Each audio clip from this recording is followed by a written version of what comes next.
4월 3일 한절 묵상 열왕기상 11장 41절 말씀입니다. 솔로몬의 남은 사적과 그의 행한 모든 일과 그의 지혜는 솔로몬의 실록에 기록되지 아니하였느냐. 솔로몬은 무역과 외교와 막강한 국방력으로 전성기를 구가합니다. 스바의 여왕이 솔로몬의 명성을 듣고 그를 방문했을 때 그녀는 솔로몬의 지혜와 그가 건축한 왕궁과 성전, 그의 상의 식물과 신하들의 좌석, 많은 마병과 병거를 직접 목격하고 감탄합니다. 뿐만 아니라 솔로몬은 700명의 아내와 300명의 첩도 두었습니다. 사실 이렇게 추가된 것들 하나하나는 솔로몬과 하나님 사이에 끼어드는 작은 쐐기와 같았고 그것들이 쌓여 결국은 큰 간격, 곧 깊은 단절을 만들어냅니다.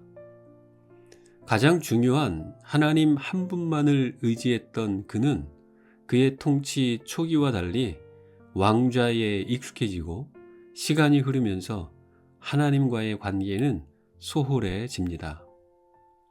그로 인해 그의 삶에 소중한 것들은 하나 둘씩 파괴되고 그 자리는 하나님의 심판을 불러오는 것들로 대체됩니다. 하나님을 중심으로 한 삶을 떠나 다른 신들을 따르고 마음이 아버지 다윗의 마음과 같지 않으며 하나님 앞에 온전하지 못한 삶으로 추락합니다. 그러기에 성경은 그의 후반부의 생애에 대해서는 자세한 설명을 생략한 채 짧게 지나갑니다. 곧이어 솔로몬이 죽었다는 말로 마무리되면서 말입니다. 하나님이 주신 부귀와 영화를 누린 솔로몬의 삶과 통치는 열왕기상의 절반 정도를 차지하고 있지만 그 내용은 주로 그의 통치 전반부에 대한 기록이자 하나님을 중심에 두고 시작했던 일들이 이루어지던 때일 뿐입니다. 그의 통치 후반부는 열왕기상 저자에게 거의 관심의 대상이 아니었던 것처럼 보입니다. 솔로몬의 이러한 모습은 전도서 12장 1절과 2절에서 자신이 말한 너는 청년의 때에 너의 창조주를 기억하라.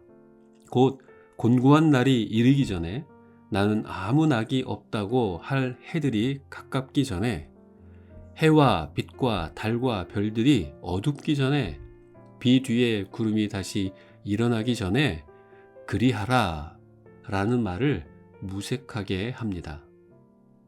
끝없이 추락하던 솔로몬은 하나님으로부터 매우 엄중한 말씀을 듣습니다.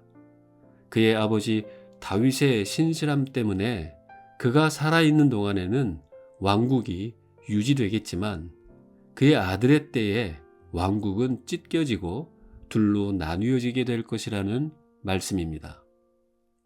솔로몬의 이 모든 이야기는 우리에게 깊은 고민과 교훈을 줍니다. 하나님 한 분만을 겸손히 의지하며 예배하는 삶의 중요성을 다시 한번 깨닫습니다. 더 나아가 이 땅에서 행하는 우리의 여러 가지 일들이 영원한 가치로 남는 것은 오직 하나님을 위해 행한 것뿐이라는 사실입니다. 그러므로 오늘 우리 자신의 일정을 살펴보았으면 합니다. 그 가운데 하나님을 예배하는 것과 관련된 것이나 하나님을 위해 행하고 있는 일에 밑줄을 그어 보셨으면 합니다. 하나님이 받으실 만한 것들을 계획하고 하나님만 참으로 경외하는 예배자의 모습으로 하루의 일정을 진행하고 있는지를 점검해 보면 좋겠습니다. 그러면 우리가 지나칠 정도로 우리 자신만을 위하여 시간을 사용하며 일을 하고 있는지도 발견하게 될 것입니다. 하나님을 경외함으로써가 아니라 하나님을 배제한 채 자기 지혜와 노력으로만 살아가고 있는지를 말입니다.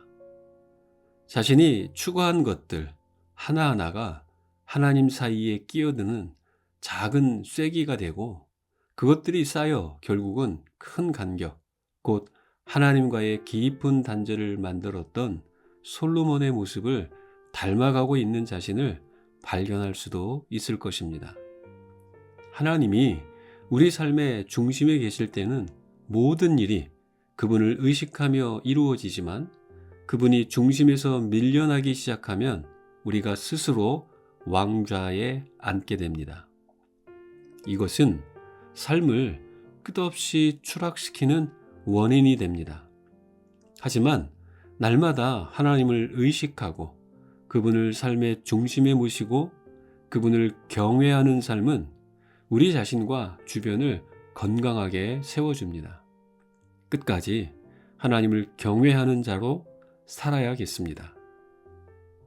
여러분의 일상을 점검하시며 하나님과 단절을 만드는 쐐기 같은 것은 없는지를 살피시기 바랍니다. 하나님을 경외하는 삶과 그분을 위한 것들로 일상을 채우며 영원을 준비하며 살아가는 복된 삶이 되시길 간절히 축복합니다. 기도하겠습니다. 찬양 받으시기에 합당하신 하나님, 하나님께 받은 은혜를 잊지 않게 하옵소서. 하나님을 의식하고 하나님을 삶의 중심으로 모시고 믿음의 경주를 끝까지 완주하게 하옵소서.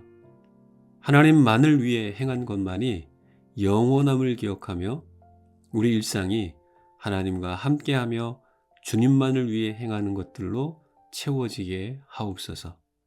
예수님의 이름으로 기도합니다. 아멘.